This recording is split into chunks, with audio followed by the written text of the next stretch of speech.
I'd like to say good afternoon, everybody. This is going to be my first talk at DEFCON. I'm nervous as hell.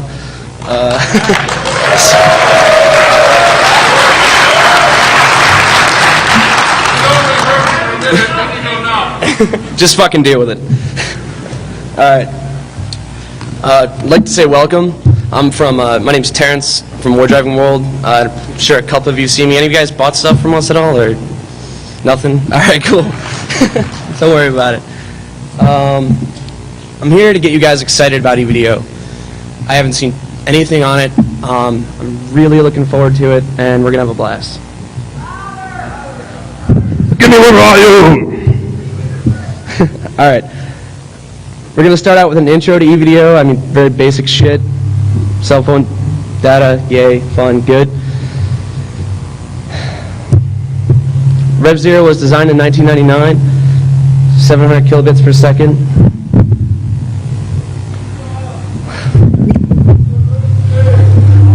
Rev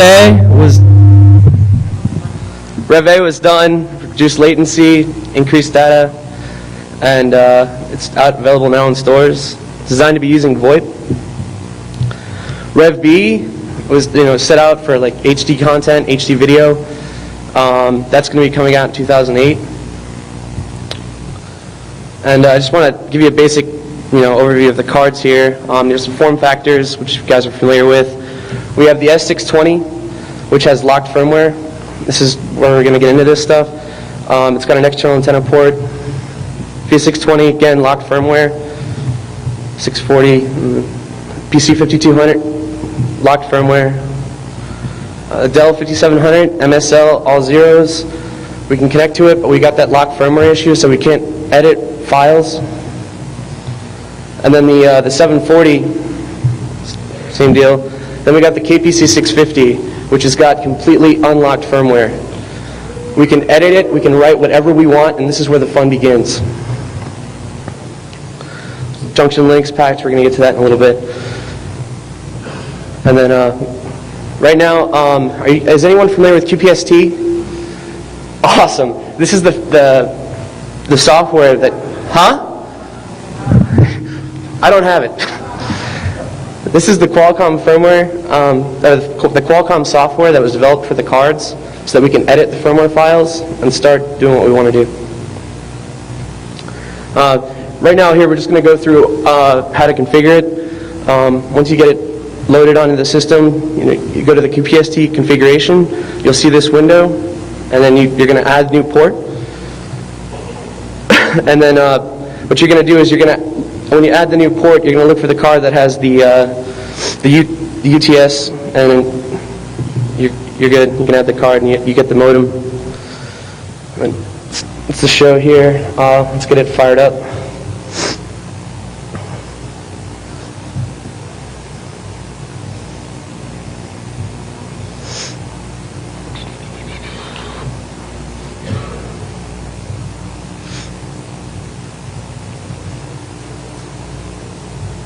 Right. Here you can see that we've got the modem enabled and that the MSL is set to all zeros. And we're able to log onto the card here and see the actual firmware. In here, we've got the ESN file, which we can edit.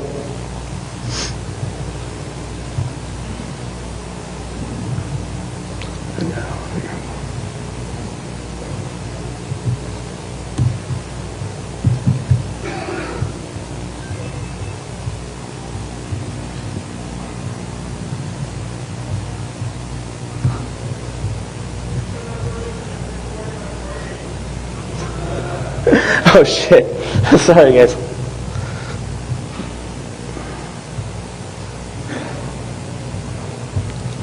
Alright. Here is the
Yeah.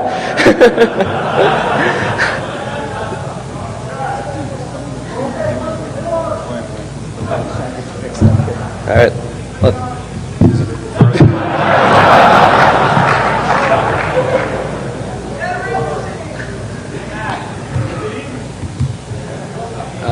It's yeah. Here. Shut. Yeah.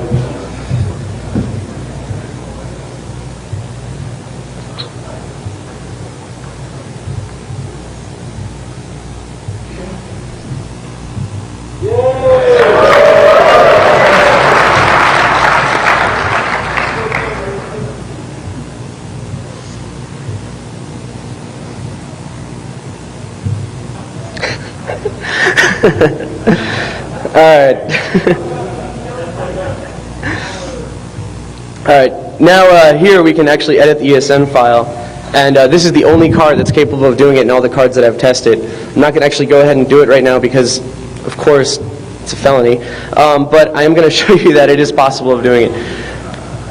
Alright. Alright.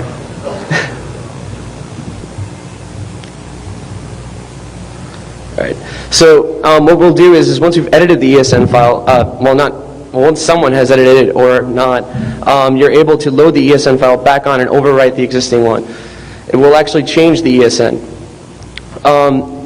Now some of you guys have cell phones that have both EvDo and regular wireless cell phone.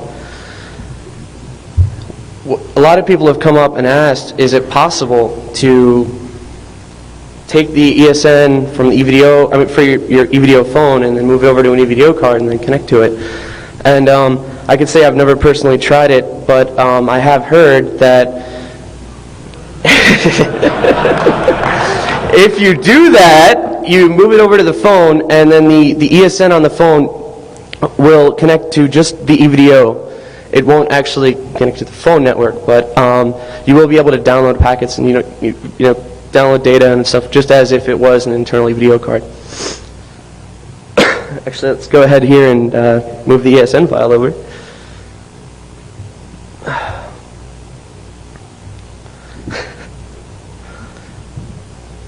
Oh.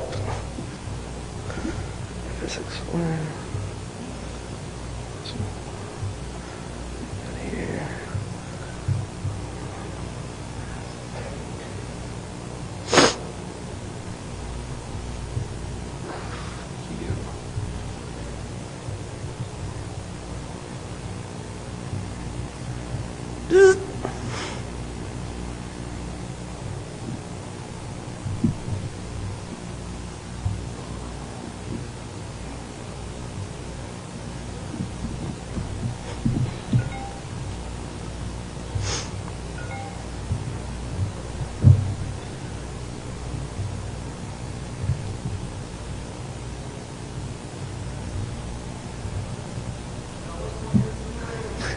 Oh, sorry, yeah, we're going through the BST configuration. My bad. We're going through the QPST configuration, and we're connecting to the phone. It came undone when we tried to mess with the computer and the display settings.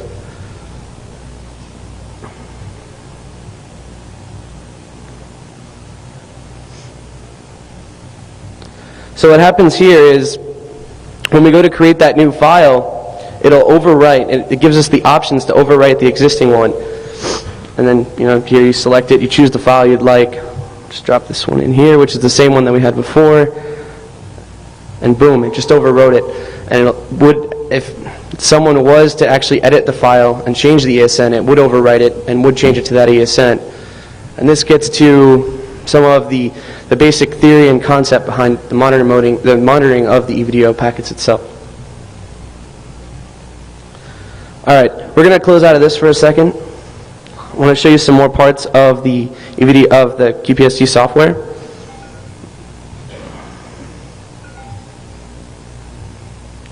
Don't worry, we got some nice Linux stuff coming up soon.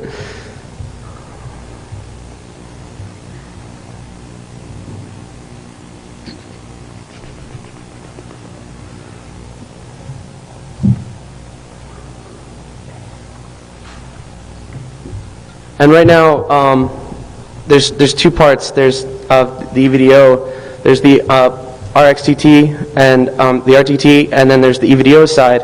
And a lot of times what will happen is you'll be in an RTT zone, and you'll be just one bar less on EvDo. So it's not going to connect to the EvDo network, it's going to connect to the RTT. So you're able to edit the card to only connect to the EvDo side of it with this service programming. And again, it's really nice because this card is unlocked and the MSL is all zeros. Here you see we have many options for the card that we can edit and change. Here we'll read from the phone, and this will pull the existing settings that we have pre-programmed on the phone.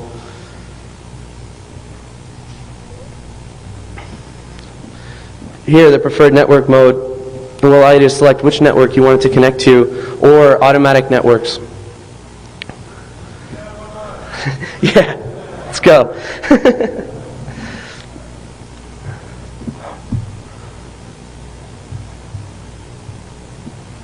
And then, again, write it back to the phone. Now here's this interesting tab that we really need to look into. This is capable of turning on and off the security on the card.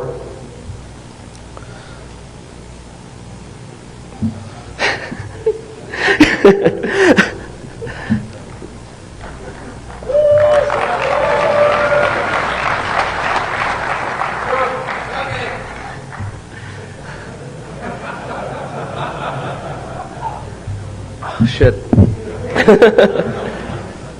Huh? It's my Guinness stash.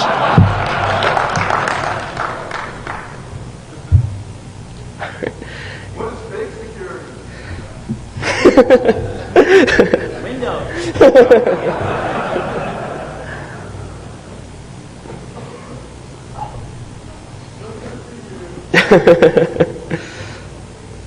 All right. Also, we're able to download the firmware from the card with another part of the software called the software download.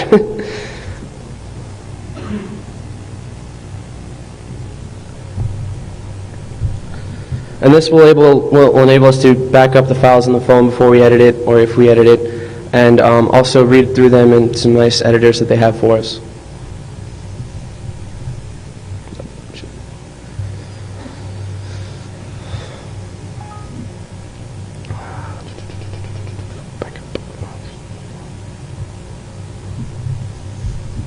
Here we're backing up the QCN file off the phone, and then we're going to go into an editor and see what we can change.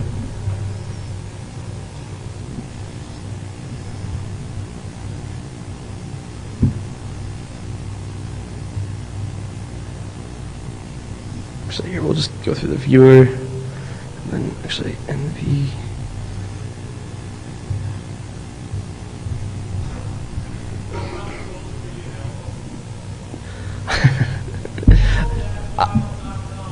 There's some torrents floating around, but I've never seen them. All right, the Green Demon, man. Here we have our QCN file, which we had downloaded earlier, and we can also edit each setting in here as well and write them back to the non-volatile RAM.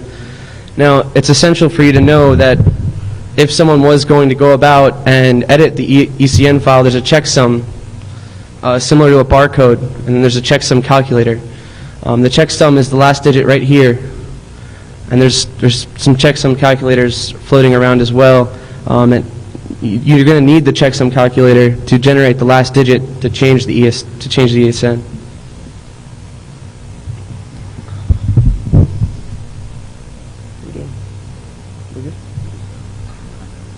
Okay. All right.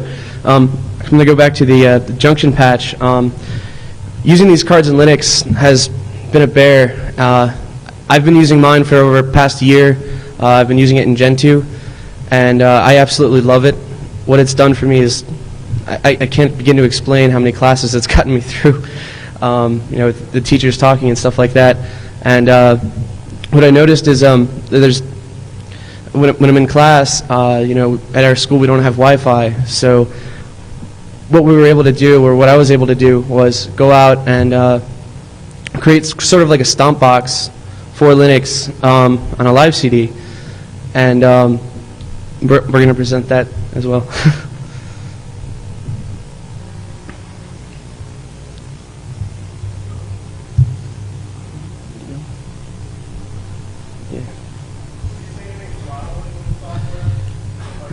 Yeah. Well, no.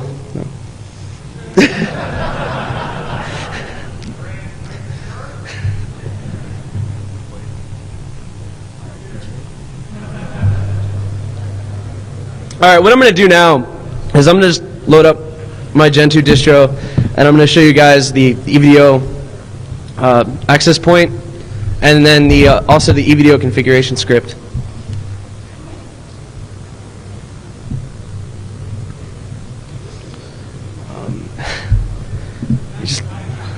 Huh?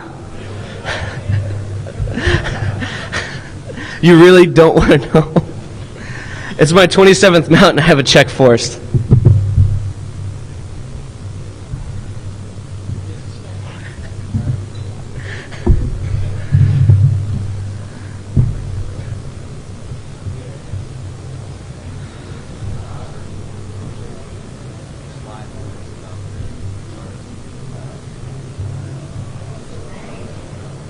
The range on what? Huh? The access point, I'm using the Atheros card built into my laptop with WLAN config, so it's internal. Again, you could use any card that you wanted. Any Atheros-based card that you wanted to get it, any external antenna to get whatever range you're looking for.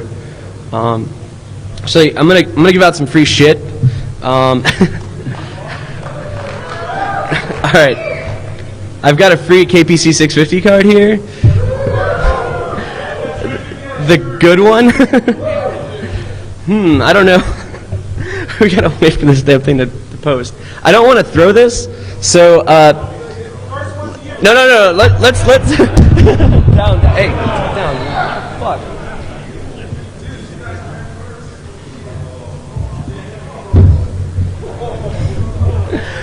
All right, let's come up with a nice contest that we can give this out. And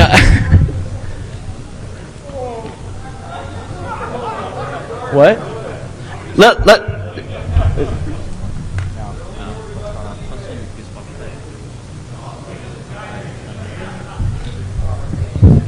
Anybody want to spot a Fed for a card?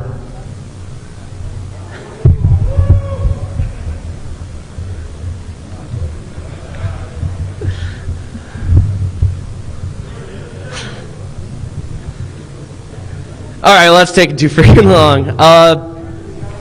Please spot a hacker. What is Pilgrim's real name? What is Pilgrim's real name?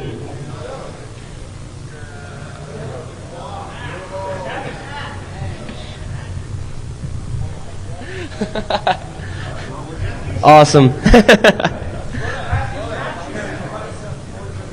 Cool, man. Awesome. So one up. I got one more. We're almost done.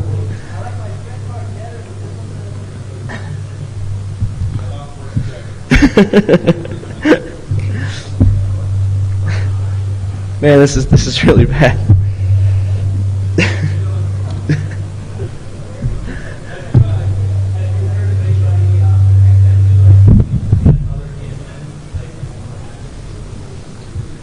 All right, what I've heard is when two ASNs connect to the network, they both drop. And then one is deactivated until you call the cell phone company. I wouldn't want to be in that position. But that's what would happen. I mean, does anyone else have any questions at all? Well, when two ASNs connect to the system, they drop both. They drop the ESN. And then, so the ESN's dead until the person calls back. So, I mean, I wouldn't want to be the one with that account. All right, this is all like theory, and what we want to do is, the basic concept that we have is, if we can match the ESN of another phone, and then have a way to disconnect it from Verizon, or not have it go out and connect to Verizon, and be within the range of another card that has the same ESN, what can we do? And this is where we want to work on, what we want to work on. And I wanted to get people excited about this so that we can work on this and go further with this. This card, the KPC 650, has opened up a whole new avenue for us to explore that wasn't available before. So it's going to happen. It's going to happen soon.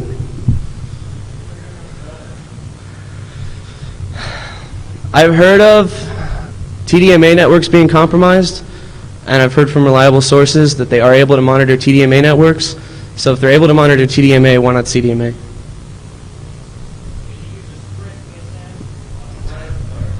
Here's a good one.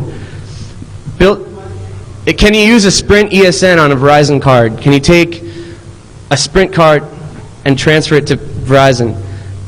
And I want to say it's possible. There's a file on the firmware of the card that has the user settings, the connection string to connect to Verizon or Sprint, and it's there, and it's editable. So if you were to say take an ESN from a Verizon card, move it over to a Sprint card, and then change the Verizon card to mimic the Sprint card, it should work. It really should work.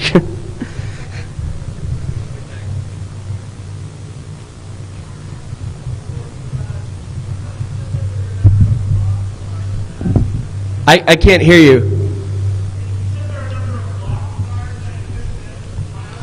Yes.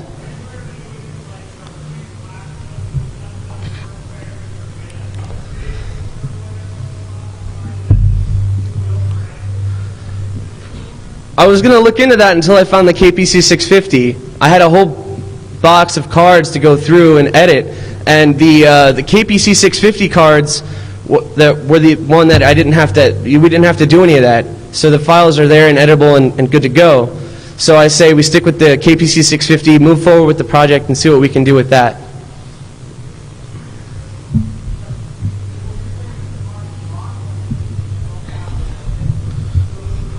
No, because it's all zeros on most of them except for the 620s. So like the XV620, the 5700, that's all zeros. But there's a firmware lock that locks the files from being edited that is not being shown on the Kyocera.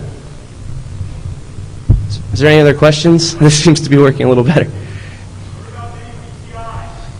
You mean, there is no mini PCI. You mean PC Express?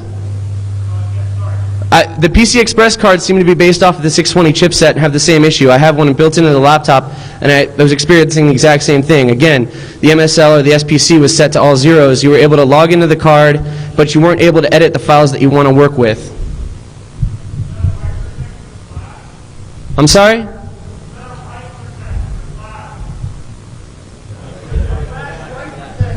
Yes.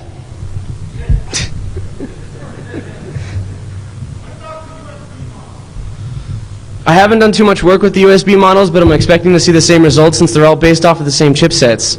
The USB cards, all of them seem to be built on further from the 620 card. All the cards that are out, even the USBs. So, you know, what was weird was the Kyocera was the only card that was put out by Kyocera, and this was the only card that we've seen that has that unlock. So I'm really not expecting them to have this same problem come out again or same thing happen, same issue.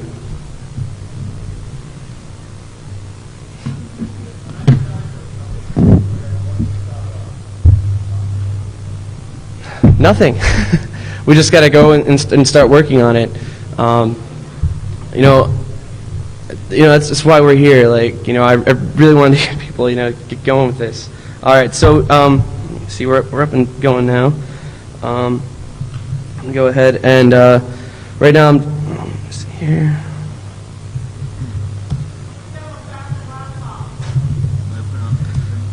Yeah. Hold on.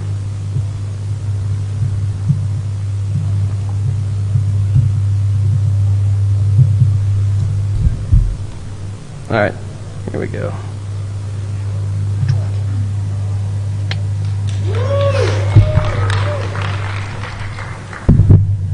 This is a forward-looking tail of our varlog messages file, and as you see, we've just connected with the internal EvDo that's built into this. Now, I have an internal Theros card that's built into the laptop, so I wrote this script that's going to be coming out on the live CD for everybody that'll allow you to rebroadcast this over Wi-Fi. I'm going to just bring it back to me for a second.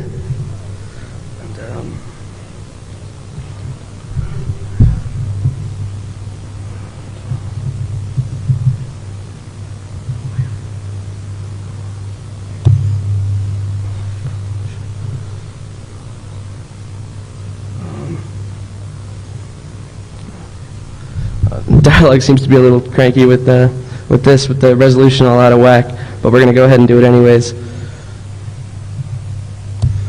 Here we're about to select our network name. Well,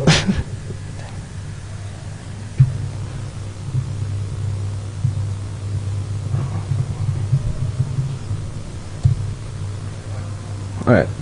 Here we're able to select our network name, run it, and then it automatically does everything for you. All the routing and all the routing tables so that you can come back and have a wireless network with EvDo that has DHCP support, and you can allow your friends to connect while you're in the vicinity of the area.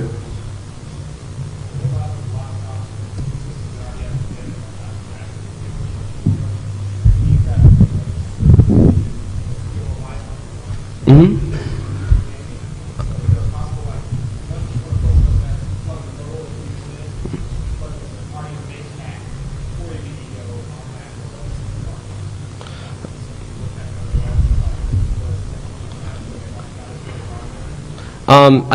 I talk to me later. Right. Is there any other questions?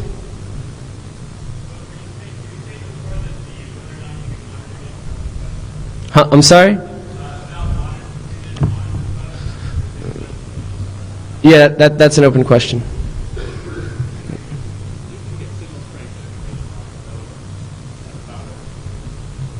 Huh?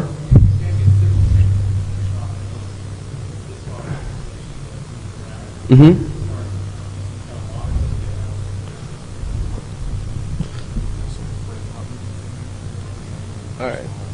All right. Cool. Yeah, that sounds good. All right. We're gonna go and we're gonna move this over to the track 1 Q&A. All right. Thank you, guys.